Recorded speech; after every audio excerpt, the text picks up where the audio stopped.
warahmatullahi wabarakatuh. Perkenalkan, nama saya Nina Lelawati. Di sini saya adalah dosen di Fakultas Ekonomi dan Bisnis Universitas Muhammadiyah Metro, dan saya bergabung di program studi manajemen. Mata kuliah yang saya ampu salah satunya adalah mata kuliah manajemen pemasaran 1. Di sini sebelumnya saya ingin menyampaikan metode saya dalam pembelajaran, yaitu metode DIA.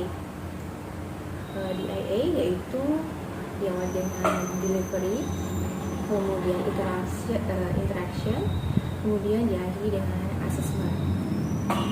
Di mata kuliah manajemen pemasaran ini,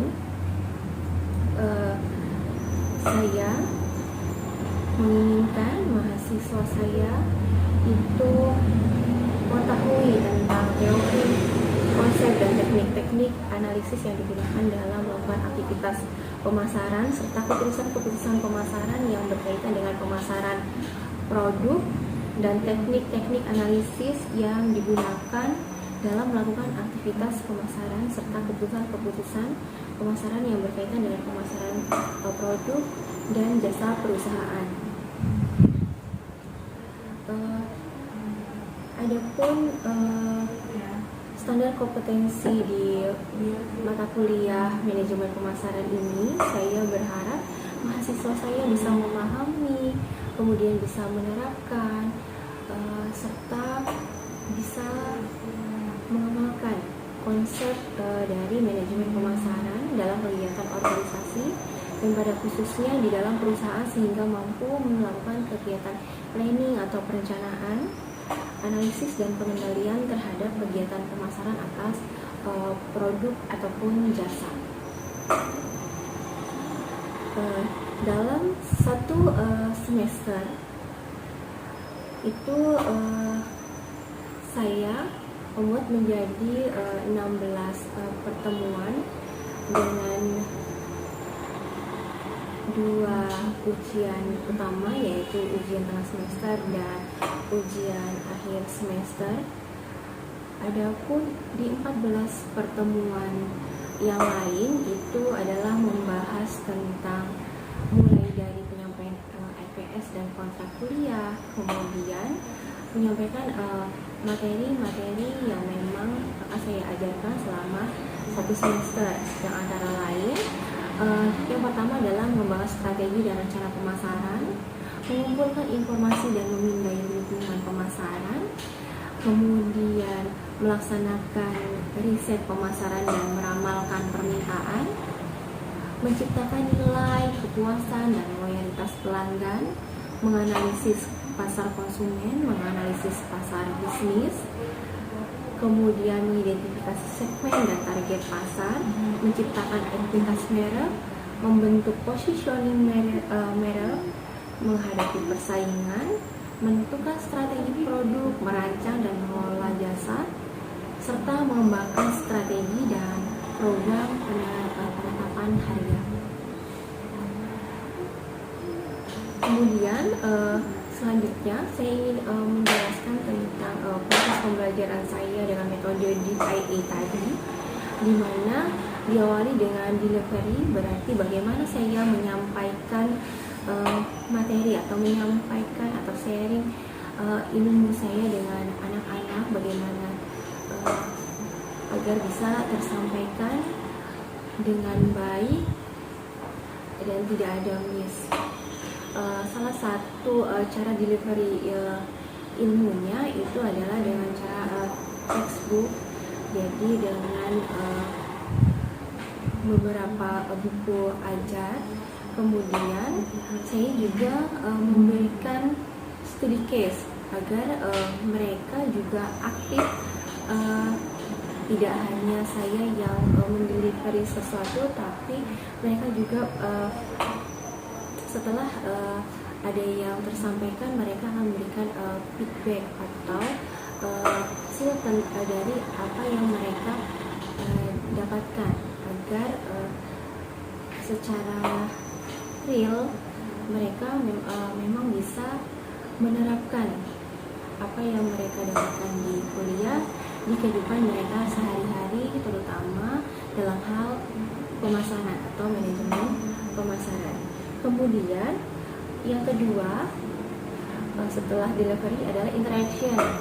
Dalam hal interaction berarti di sini saya ingin bukan hanya satu arah dalam penyampaian.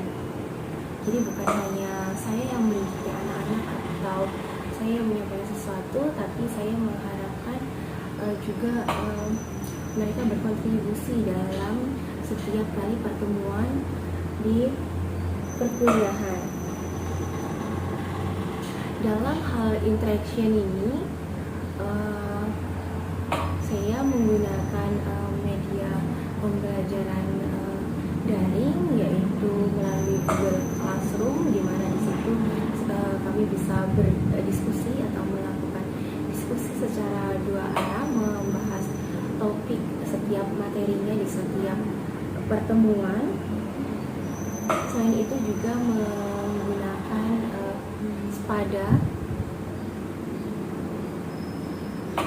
Selain itu juga membuka forum diskusi. Metode yang ketiga dalam pembelajaran ini adalah assessment atau penilaian. Dalam tahap ini ada beberapa poin yang memang saya lakukan dalam penilaian. Di setiap pertemuan awal atau di pertemuan pertama itu saya memberlakukan adanya pretest. Di sini saya ingin mengukur seberapa banyak mahasiswa saya tahu tentang mata kuliah yang akan dipelajari atau materi-materi yang akan dipelajari di dalam satu semester, agar saya bisa mengukur nanti sebelum memulai perkuliahan dan di akhir itu ada perubahan nggak, ada peningkatan atau tidak tentang apa yang informasi yang mereka ketahui tentang si manajemen pemasaran ini. Selanjutnya di setiap awal pertemuan itu saya mengadakan review yang menanyakan tentang apa yang mereka dapatkan di minggu lalu atau di materi sebelumnya, agar ada yang mereka usahakan untuk ingat pada saat di dalam kelas, bukan hanya sebuah gelas kosong tapi sudah terisi, sehingga tektok atau interaksi di dalam kelas juga lebih bisa optimal. Selain itu dalam penilaian saya juga ada kuis. Biasanya saya mengadakan dalam satu semester itu ada 4 kali kuis, 2 pada saat sebelum UTS dan 2 lagi adalah sebelum ujian akhir semester. Selain pretest, review, dan quiz, saya juga menilai keaktifan dari mahasiswa saya.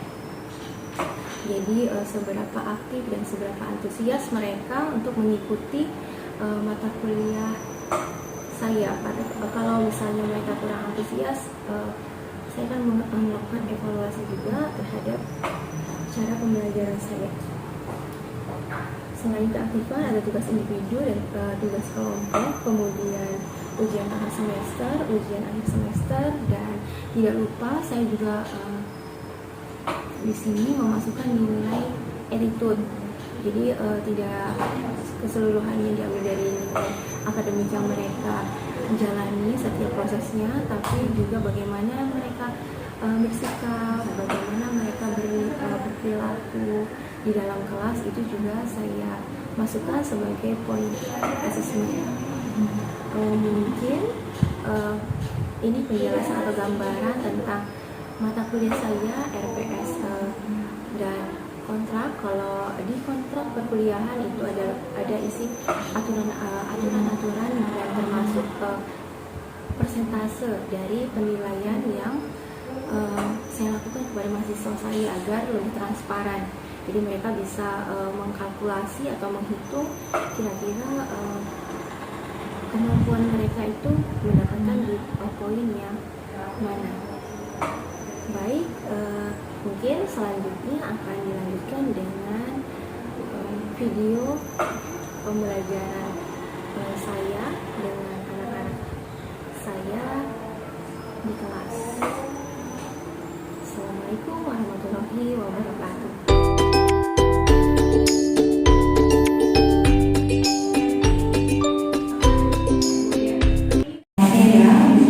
Assalamualaikum warahmatullahi wabarakatuh.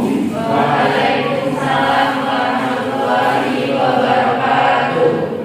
Sebelum kita melanjutkan materi, setelah kemarin pertemuan pertama kita RS dan Bangsa, kita akan lanjut materi satu sebelumnya agar ilmu yang kita peroleh bermanfaat. Kita berdoa sejenak sebelum kita mulai kerjaan masing-masing.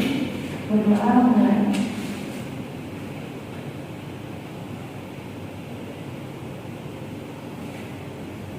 Selesai. Jadi kita mulai ya. Jadi mata kuliah kita adalah manajemen atau manajemen pemasaran. Kalau saya tanya ke kalian, yang terlintas kalau kita bisa tentang pemasaran, apa sih yang terlintas di kalian? Harus ada apa sih kalau pemasaran? Penjualan.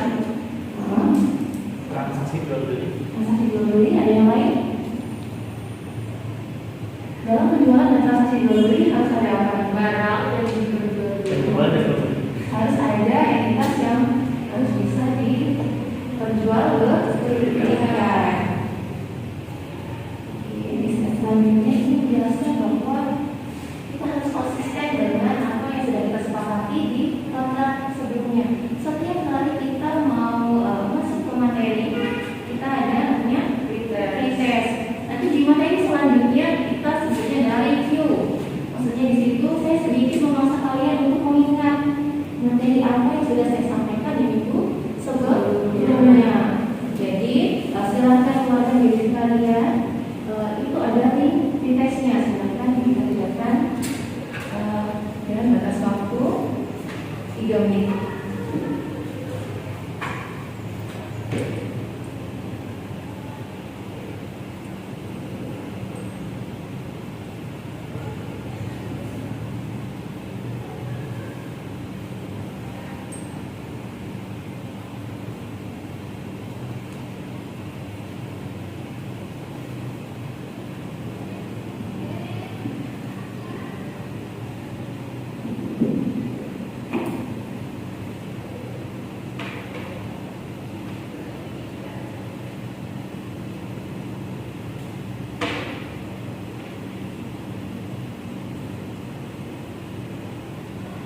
Oke, sudah.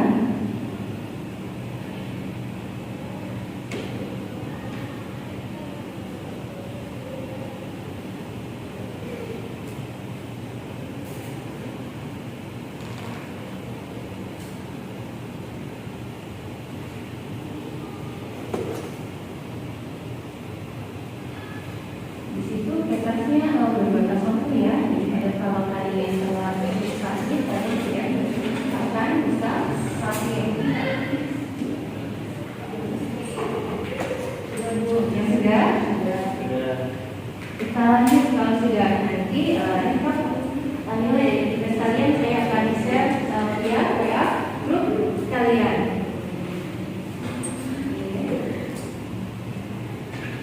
Sebenarnya kalau membahas tentang marketing atau tentang pemasaran itu adalah suatu hal yang menarik karena di sini kalian harus mempelajari tidak hanya secara teori, kalian juga nanti akan mempelajari secara prakteknya bagaimana sih kalian harus punya sebuah strategi dalam memasarkan produk. Misalnya kalian yang saya dari produk sudah ada yang belajar jualan, memasarkan.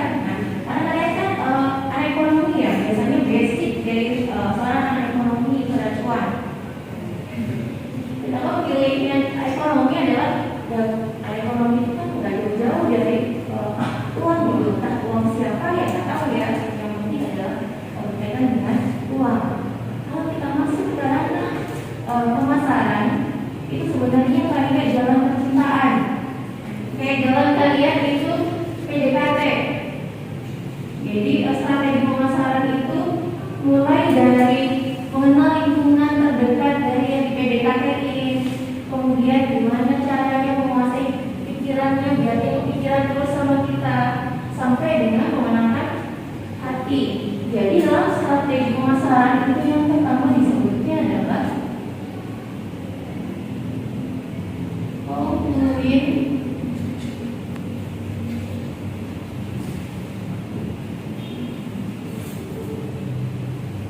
tentuin konsep. Bagaimana caranya memenangkan pasar. Jadi luas dulu lingkupnya. Karena saking luasnya, makanya butuh strategi ini gimana caranya bisa berdekatan dengan si calon konsumen kita. Caranya gimana ya? Pakai kolaborasi strategi tadi kalau dipatuhi dengan detail. Bagaimana caranya kita memenangkan pangsa pasar?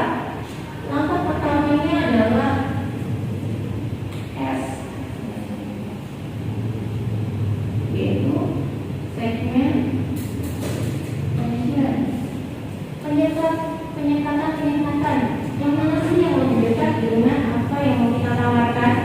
Misalnya kita mau jualannya adalah produk baju anak-anak, sasaran kita berarti siapanya? Apakah anak-anaknya langsung atau emak-emaknya? Jadi harus diskat-skat atau disegmentasikan terlebih dahulu pasarnya. Kemudian kedua T. Ini adalah targeting.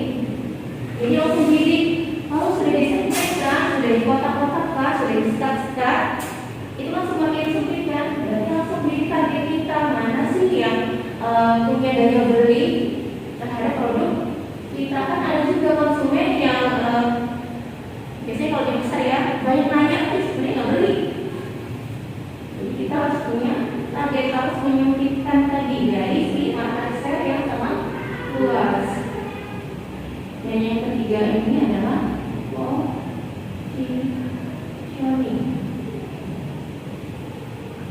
Kita harus bisa memposisikan kita ada di mana di dalam pasar itu. Seberapa unggul sih kita dibandingkan dengan pesaing kita misalnya. Terus seberapa dekat sih kita dengan konsumen kita. Apakah dia akan kalau beli kita akan melakukan pembelian ulang atau tidak. Yang kedua tadi apa? Kalau kita mendeteksi setelah mengenal lingkungannya, kita akan berusaha untuk menguasai pikiran. Gimana sih biar dia terngiang-ngiang terus? Sama kayak produk juga gitu. Kenapa sih mereka bikin iklan kok diulang terus promosi pop-up-nya muncul terus di sosial media kita misalnya. Ya biar itu biar teringat. Masalah beli atau nggak beli itu urusan nanti. Kita lihat kepikiran dulu. Berarti yang kedua adalah konsumen domain share. Bagaimana cara menata masa pikir dari si konsumen atau calon konsumen kita. Tahapannya ada apa aja di domain share? Salah satunya adalah 4P. Kalau lebih luasnya, kalau di materi manajemen pemasaran tadi itu ada 7P. Kalau 4P ini P yang pertama otomatis yang pertama kita harus punya produk dulu. Kan tadi kalau jualan nggak ada produknya gimana? Barang poin yang dijualkan. Yang kedua biasanya pertimbangan dari konsumen itu adalah nih price, harga. Maunya kualitasnya paling bagus, dapatnya banyak, harganya paling murah. Yang ketiga ini tempatnya.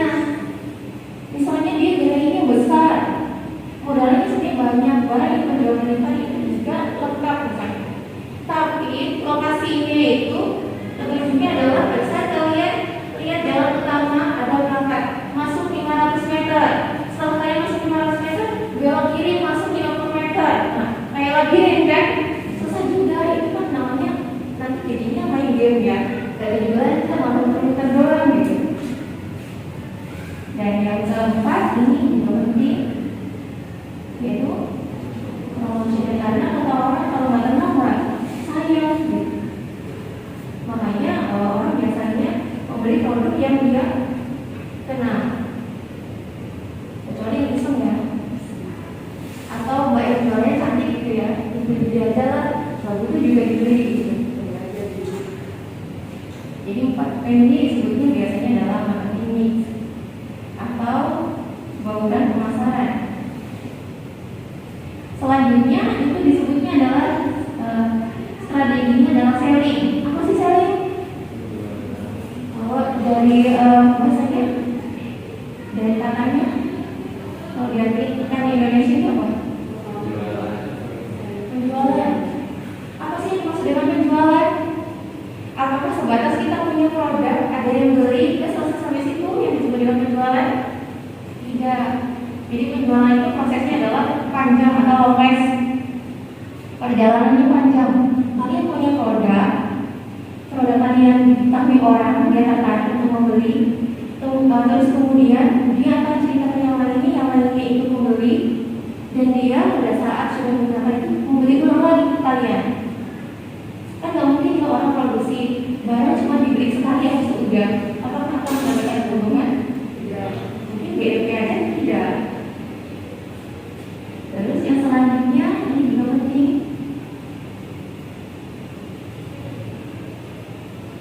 namanya adalah differentiation atau mencari sesuatu yang unik, sesuatu yang aneh tapi bisa digunakan dan bermanfaat. Berarti kalian salah satunya kalau mau jualan yang ini yang beda dari yang lain, jadi cari yang unik. Terus yang uniknya itu yang orang nggak butuh gitu, nggak pernah nemu juga. Pokoknya kalau sekarang kan misalnya lagi marak nih jualan IT atau boba cheese, apapun itu ya, sebenarnya kan mungkin rasanya sama aja gitu, tapi mereka pasti ada sesuatu yang menarik yang membuat orang penasaran. Kalau yang ini bedanya apa sih sama yang itu rasanya, misalnya seperti itu. Kemudian di collaboration marketing strategi yang ketiga berarti tadi apa? Terakhir, inceran kalian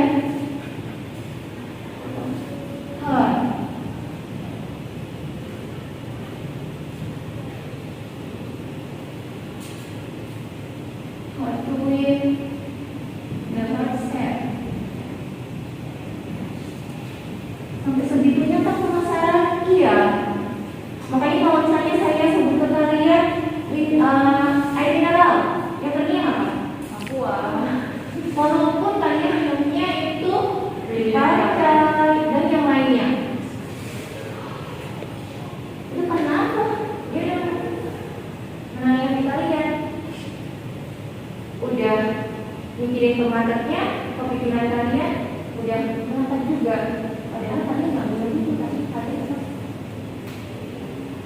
Yang tersebut adalah tersebut. Berarti yang pertama, brandnya harus unik juga, mudah diingat. Kemudian kan dia punya jingle ya, soal ada lagunya. Yang kedua ini adalah value atau nilai. Karena dalam kita produk kita itu harus ada value-nya, harus ada nilainya. Karena biasanya orang akan beli dan dilihat kalau ada value-nya, dia bisa merasakan manfaat dari apa yang dia beli. Kira-kira yang ketiga apa sih? Yang mempengaruhi kita tuh biasanya, udahlah beli yang ini gitu, terus akan mengulang beli yang itu lagi, atau beli di tempat yang sama.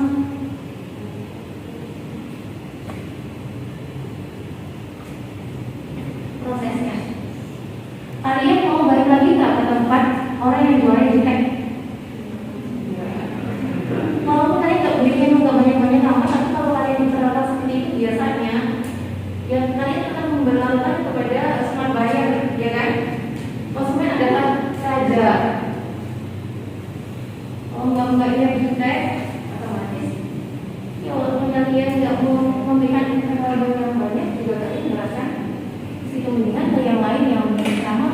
yang bagus, packaging yang bagus, kemudian sampai rumah kalian juga nggak kecewa dengan barang yang kalian beli. Jadi ini adalah 3 collaboration dari marketing strategi, mulai dari how to win the number share, how to win the mindset, sampai dengan how to win the share. Sampai sini ada yang mau kalian tanyakan?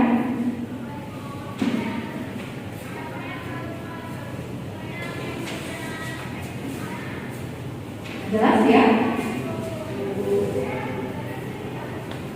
Oke, mau jelas Di bisa sini kayak gini. Penilaian tugas, penilaian akhir sih. Tadi kan saya bilang kalau misalnya kita melakukan pemasaran atau yang pertama, Pokoknya udah di share kita udah adalah nggak lalu lagi. kita bisa dipasarkan. Jadi biasanya kalian mikirnya cuma barang dan jasa yang bisa dipasarkan. Ini adalah gambaran Sampai itu kemarin nggak muncul kayak gitu loh. pengetahuan kalian bahwa yang Enggak ya? bisa diperjualbelikan itu tidak hanya bentuk berupa barang dan jasa aja. Gimana ya? Dikancelin aja. Sedih. Event. Kalau kalian sering lihat konser, itu mereka jual event, pameran. Ada tiketnya kan? Itu yang kalian nikmati adalah event. Itu jualan juga. Pengalaman atau experience. Biasanya orang yang berpengalaman saya jadi motivator, otomatis kan itu juga dia jual diri ya, bukan jual diri dalam konotasi negatif. Pasti dia menghasilkan karena dia memang memberikan pengalaman ke orang lain dan orang lain rela untuk mengeluarkan uang untuk itu. Kemudian orang ya kalian itu kalian ini kan dipersiapkan untuk jual diri nantinya kan, kecuali kalian itu punya usaha sendiri. Jual diri ini berarti kalau di market tenaga kerja kalian diperhitungkan nggak sih? Kalau dicuekin aja, kalian yang melamar kemana-mana atau kalian yang banyak dilamar? Makanya saya selalu menyampaikan ke kalian mahasiswa saya, hard skill dan soft skillnya ya, kalau jadi mahasiswa nggak kupu-kupu doang gitu ya, banyak belajar dari lingkungan juga. Kemudian selanjutnya adalah tempat. Jadi kalau tempat itu contohnya apa? Ya, yang bisa wisata biasanya kan ada uang masuk ya, tiket masuk, sekolah gitu juga.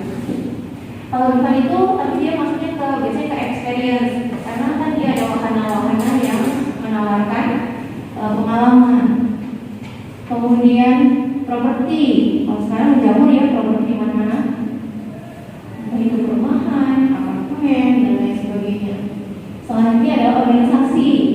Kayak kampus kita, kalian sih bayar nggak? Kalian bayarnya itu anggapan investasi ya.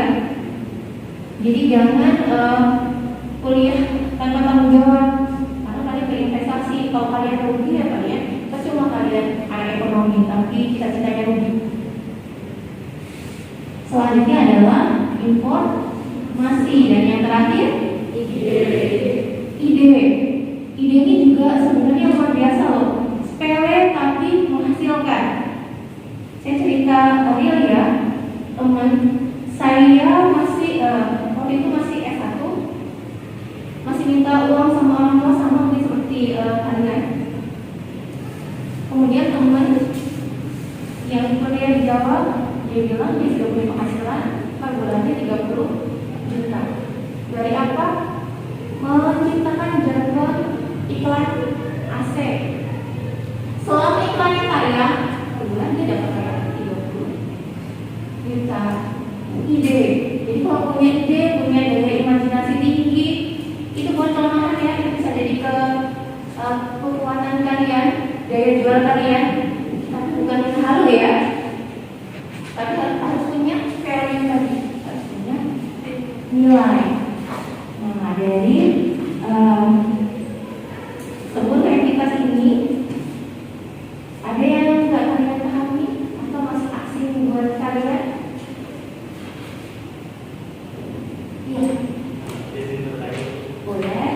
untuk entitas yang dipasarkan, ada yang kurang saya pahami perbedaan antara jasa dengan orang.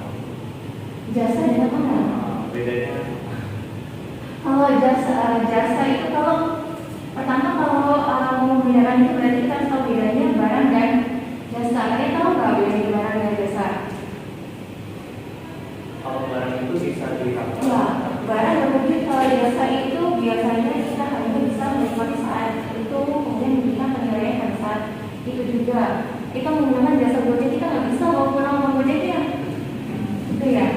Kalau bedanya dengan orang, kalau orang ini dia kan kayak menawarkan diri dia dulu untuk layak atau tidak diterima, jual diri tadi. Berarti dia kan ada wujudnya dia orang, nanti dia baru melakukan kegiatan apapun itu kegiatannya, entah itu jasa, entah itu mekanik, ya kan? Mekanik adalah jasa juga. Entah itu dia manufaktur, yang kita bisa dipahami nggak bedanya apa? Jadi kalau misalnya jasa itu udah produk dari orang, udah produk dari orangnya. Tapi kalau orang itu ya kita SDM-nya. Yang utamanya yang tadi menghasilkan barang dan jasa, kalau nggak ada orangnya, barang dan jasanya juga mungkin nggak ada. Makanya yang utama utamanya sebelum diganti mesin ya, hanya soal gantinya robot ya orang. Lebih susah kita yang jual diri. Kalau to sell yourself-nya lebih susah lagi tantangannya. Ada lagi yang mau ditanyakan? Cukup? Nah, ini gambaran, mungkin kalian juga semuanya sudah tahu ya, yang di dalam pemasaran itu siapa saja. Ada pemasar, kemudian ada prospek atau memberi respon. Kalau misalnya kita memasarkan tapi nggak ada yang ngerespon, ya kemungkinan gambaran kita berarti nggak ini, berarti dia akan menjadi proses pemasaran. Kemudian ada tempatnya, tulisnya tadi ada pasar untuk tempat menjual dan membeli, yang transaksi pemasarannya terjadi.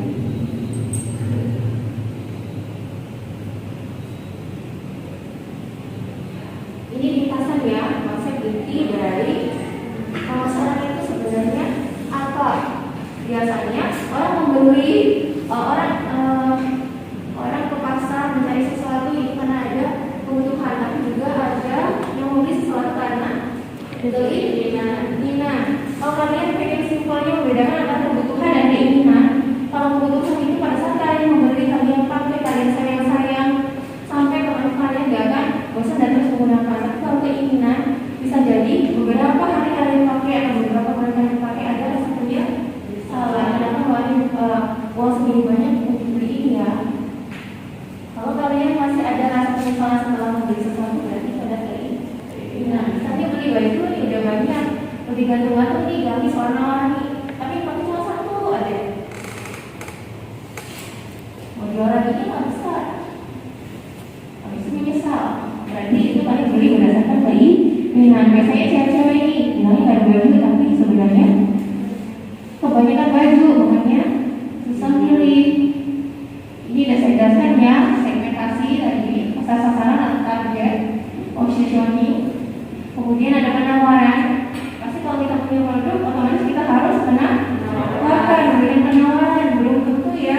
Kalau di ekonomi klasik bilangnya kita menciptakan sesuatu atau kita memproduksi barang, pasti ada pembelinya. Tapi kalau di era kita sekarang, apakah iya? Apapun produk yang kita jual akan ada pembelinya? Belum tentu.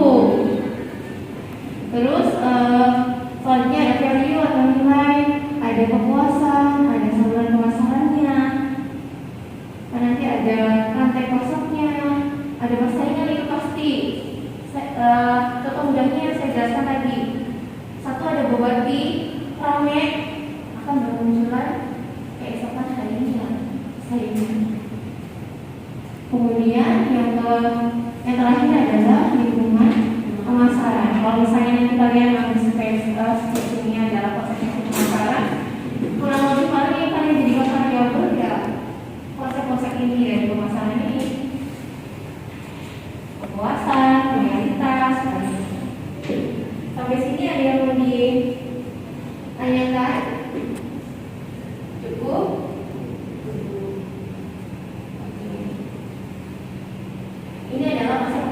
pemasaran listrik.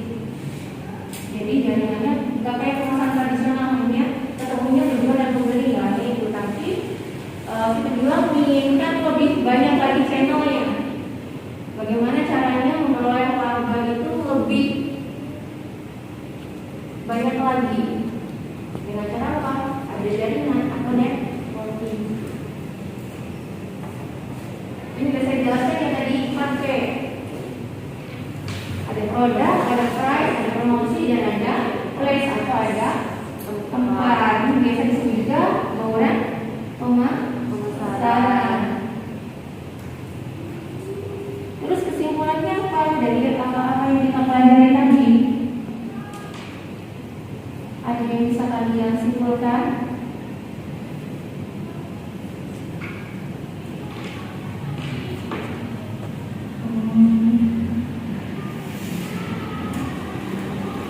Mulai ya.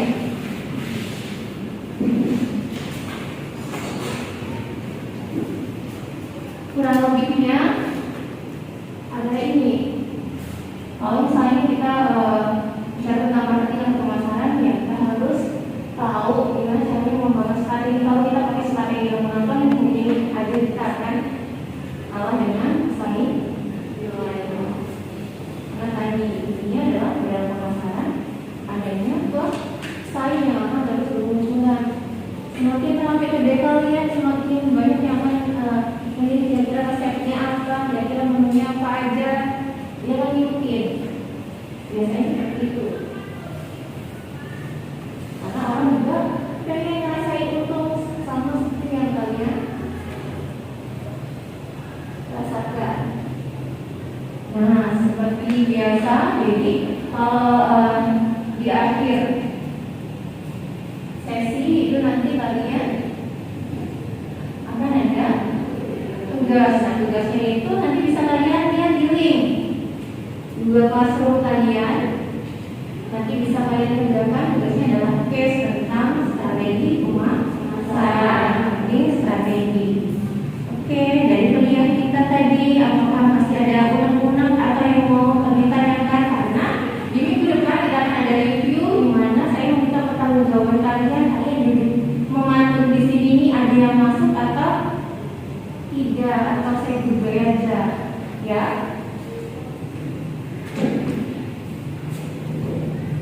Ada yang mau ditanyakan? Bu, yang di bagian perangkat yang memasok itu kayak distributor gitu ya? Iya, benar. Distribusinya. Prosesnya kalau itu sampai di gerai-gerai. Kalau misalnya kita departemen store itu kan pasti dia punya distributor. Makanya kalau lihat banyak itu ngapain sih misalnya ke Alfa, yang stok terus gitu. Itu berhubungan dengan rantai pasoknya, atau supply chain-nya. Ada lagi?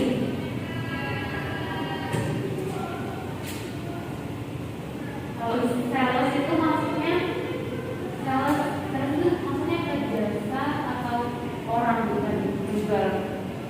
Kalau sales kan dia udah jadi bukan menawarkan diri dia untuk menjadi sesuatu lagi. Kalau orang ini kan kalian welcome untuk pengangguran atau kalian akan menjadi seseorang atau misalnya banker atau apa. Kalau sales itu kan dia profesi, pasti dia sebagai dia berarti ya dia biasa untuk menawarkan. Ada lagi? Kadang itu kan kalau kita contohnya aja ya, kalau di pasar itu mungkin ada barang satu, terus yang di Indomaret atau apa di supermarket ada barang satu juga. Kadang mereka itu memiliki barang yang sama, tapi mereka ini punya harga yang berbeda. Kadang-kadang di pasar ini lebih murah, tapi kenapa kalau saya pribadi, kenapa saya tertarik ke Indomaret aja gitu? Padahal harganya itu lebih mahal gitu. Nah, itu sebenarnya pertanyaan Tom itu harusnya Tom bisa menjawab kenapa sih kalau saya lebih tertarik ke Indomaret, apa dari segi servisnya, pelayanannya, atau kalau di situ itu cuma di satu tempat tapi kamu cukup keliling di marketplace-nya itu selalu di pinggir jalan, misalnya ada aduk-adukan gitu kan, apakah tinggal pilih aja yang mana gitu. Gak perlu jauh-jauh ke pasar, ke pasar milih pindah dari toko satu ke toko yang lain. Karena konsumen kan punya persepsi. Sebelum dia memutuskan untuk membeli, dia mampir ke gerai atau ke toko mana, itu biasanya kalau orang sekarang ambil kayak simbolnya aja. Oh nanti lewat sini, ya udah beli aja di situ. Misalnya mau belinya adalah sabun sama snack, dua-duanya kan bisa langsung dapat di satu tempat. Berarti yang muncul dari marketing destinasi kemarketing itu di tempat itu. Selain tempat, dia juga etalasenya memungkinkan untuk memilih barang yang kita mau, yang kita cari.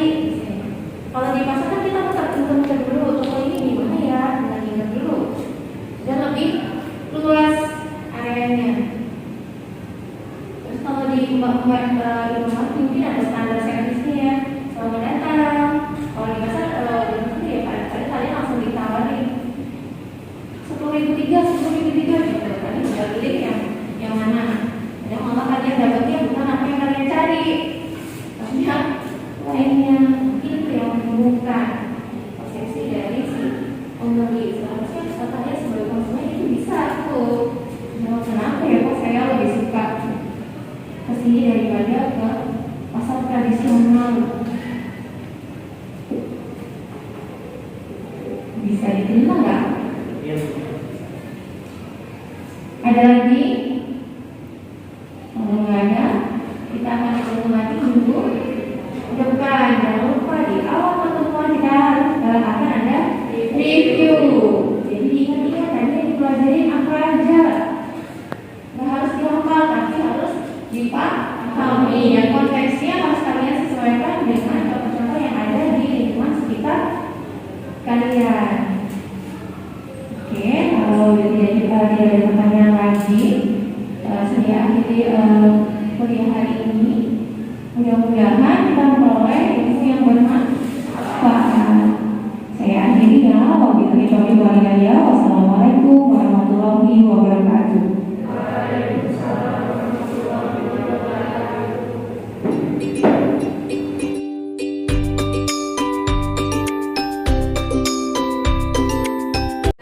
Mencoba selingkuh ke produk yang lain. Itu makanya kenapa mereka intens.